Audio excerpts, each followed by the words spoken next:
Hi, this is Dr. Rudresh. Welcome to my YouTube channel, Medical Microbiology Guide. Please subscribe and press the bell button for more videos. Hi, in this session, we will discuss the introduction to medical parasitology.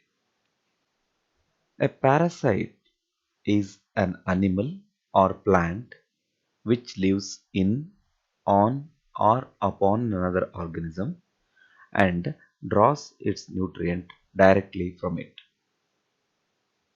And study of the parasite and its interaction with the host is known as parasitology. And study of those parasites which infests the human beings is known as the medical parasitology. The parasites can be divided into two types. The one which lives on the surface of the body, which is called as an ectoparasite, like lice, mite, tick, fleas, and so on. And an endoparasite which lives within the host. Example, hookworm and roundworm, which lives in the intestine. The endoparasites, we can classify it into an obligate parasite where it requires a host for its survival and multiplication. Say for example, Toxoplasma gondii, which cannot live outside the host. A facultative parasite is one which can live freely or inside the host. Example is Naegleria fowleri, which is a protozoan parasite which can live in the water as well as if it gains an access into the body, then it can cause the infection. Aberrant parasite is one which locates in a site where it cannot live. Usually, this is a parasite of animal. If it infects human being, it wanders here and there, causing larva migrants. Host is an organism which harbors the parasite and provides nutrition and shelter. There are two types of host. Usually these are the viva question. What is a definitive host? A definitive host is one who harbors the adult parasite or most highly developed form of the parasite or where the parasite multiplies sexually. This definitive host can be a human or non-human. An intermediate host is one which harbors the asexual form of the parasite. The intermediate host is essential for the completion of the life cycle of the parasite. Example, Tsetse for trypanosomes. A reservoir host is the one which harbor the parasite and also serves as an important source of infection to other susceptible hosts. The paratenic host or a transport host or a carrier host is one which harbor the parasite without undergoing any disease but will carry the parasite to the other host. Natural host is one for which the parasite is going to cause infection naturally. Amplifier host is one in which the parasite multiplies exponentially and will be transmitted to another susceptible host. There are three types of relationship between the host and parasite. A symbiotic relationship is one where both the parasite and the host are interdependent without causing any harm. Whereas commensalism is one in which the parasite derives benefit without causing any injury to the host. The parasitic relationship is one in which the parasite derives the benefit and the host will suffer from injuries caused by the parasite. There are various sources from which human beings can acquire the parasitic infections. Soil, water, food, insects, animals, and also man himself can act as source of infection for various parasites. The parasites can be transmitted by various routes. Oral route is the most common route for transmission of the parasites. The person can ingest food, water, or vegetables contaminated with the feces, or he can ingest a raw or undercooked meat, raw or undercooked fish or crab, ingestion of a raw or undercooked water plants, or ingestion of an intermediate host itself will transmit the parasite to the host. Penetration of skin and mucous membrane is one of the method of transfer for few parasites. Example, the filariform larva of hookworm can penetrate the sole and get entry into the body. The inoculation by arthropod vector is again an important mode of transmission for some of the parasites. The one such example is Anopheles transmitting the malaria. Some parasites can be transmitted through sexual route. Example, the most common one transmitted through sexual contact is Trichomonas vaginalis, followed by Entamoeba histolytica and Giardia. Parasites which can be transmitted from mother to baby are the Toxoplasma gondii and malaria. Parasites which are transmitted through blood transfusion are Plasmodium species, Babesia species, Toxoplasma species, Leishmania species, etc. Autoinfection is one in which the contaminated hands, or by the process of reverse peristalsis, the infection will be re-established in the same host. Now let's briefly see how the parasites will complete their life cycle. A life cycle is a process of parasite growth and development. This can be of two types, a direct life cycle or an indirect life cycle.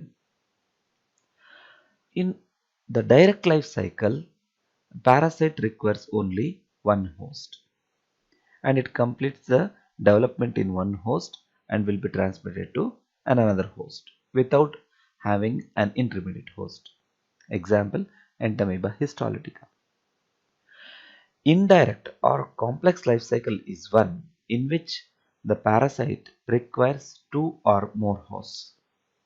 One is called as a definitive host and another is called as an intermediate host. Example, Leishmania species. Here an intermediate host is the sandfly vector which transmits the infection from one person to another person. So this is an example of direct life cycle and an indirect life cycle. So direct life cycle, here only one host is involved, whereas in indirect life cycle the two hosts are involved. Just briefly we will see how the injury will be caused to the host by parasites. The pathogenesis can be due to the mechanical trauma in which the various parasitic forms can cause the injury. Example, eggs can cause injury in case of Cystosoma mansonae in intestine, Cystosoma hematobium in bladder, Paragonimus westermani in lungs, and Fasciola hepatica in liver. Larvae can also initiate some of the pathogenic mechanisms. Example, hookworm larva in the lungs can cause pneumonitis. Adult worms can cause the disease. Example, Ascaris attached to the intestinal mucosa, and heavy infestation sometimes bring about some of the complications associated with them. Some of the larval forms or adult forms can cause a space occupying lesions. Example, a head cyst. And if the parasite reaches the tissue spaces.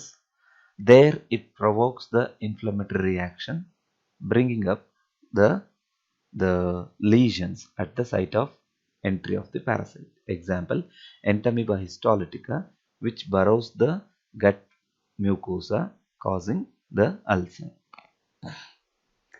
Some of the parasitic infections are associated with the elevated eosinophil count, leading to the allergic manifestations.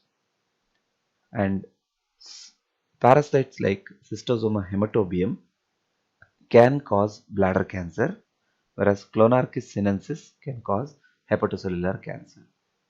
All these points which I have mentioned in these two slides, they are usually viva questions, hence the student should be able to answer these. A brief overview on the laboratory diagnosis of parasitic infections. The parasitic diagnosis can be done by macroscopy and microscopy of various specimens. The specimen of choice depends upon the type of parasite which is suspected and the site of the infection of the parasite. Say for example, if there is a suspicion of bloodstream infection by a parasite. Usually the bloodstream infections will be caused by malaria, leishmania, trypanosoma, or some of the, the blood nematodes like the Wuchereria bankrupti. These parasite, they will be in the blood. Hence the specimen of choice should be blood for demonstration of the parasite. So those parasite which infest the intestine, you have to collect the stool specimen, and the one which infests the urinary bladder or kidney, we have to go for the urine collection, and the one which causes the genital organs, we have to collect the genital specimens. If it is causing the CNS infection, we have to collect the CSF, and if it is causing the lung infection, we have to collect the sputum. So to demonstrate the parasite, we are going to collect the specimen according to the clinical suspicion and site of infection. Usually culture is done for research purposes. If we want to extract the antigens or if we want to study the pathogenesis, then we are going to cultivate them. Generally, it is not used for the diagnostic purpose. There are some parasites for which culture may establish the diagnosis. There are various methods of cultivating the parasites. We can divide them into exenic culture, monoxenic culture, and polygenic culture. Exenic culture means without adding any bacterial suspension, you are going to grow the parasite in a synthetic medium. Monoxenic means we are going to add one bacteria, either E. coli, Klebsiella. So this bacteria will be added to the culture medium and the parasite will be inoculated. Polygenic means you are going to add more than one bacteria to the basal medium for cultivation of the parasites. Immunodiagnosis, here we can do some skin tests which are available for the parasitic diagnosis, or we can go for serological test. These serological tests, we can either detect an antigen or antibody against the parasite. If the parasite causes invasive infection, then detecting antibody in the patient's serum can help in diagnosis of the condition. Molecular methods can be used for diagnosis of parasites. The methods like using a DNA probe, PCR, we can diagnose the parasitic infection. Xenodiagnosis is done for those infections which are transmitted through arthropod vectors. We can isolate few parasites by inoculating them into the animals. And other modalities of diagnosis like imaging techniques is useful for diagnosis of parasitic infections. Now we'll briefly look into the taxonomy of parasites. According to the binominal nomenclature of Linnaeus, the parasites are named by genus and species. The name of the parasites has been given based on the discoverer based on the geographical area where they were found or based on the host in which the parasite infests. The systematic classification or systematic taxonomical unit for a parasite will be in this order: kingdom, subkingdom, phylum, subphylum, superclass, subclass, order, suborder, superfamily, family, genus, and species. Parasites are broadly classified under the kingdom Animalia into subkingdom Protozoa and helminths. Protozoans are unicellular parasites, whereas helminths are multicellular parasites. So this is picture showing a unicellular protozoa and multicellular helminths. The helminths are further classified into cystodes, nematodes, and trematodes. The cystodes are dorsoventrally flattened tape-like worms, whereas trematodes are dorsoventrally flattened leaf-like worms, and nematodes are thread-like worms. Thank you for watching this video. Please subscribe and press the bell button for more videos.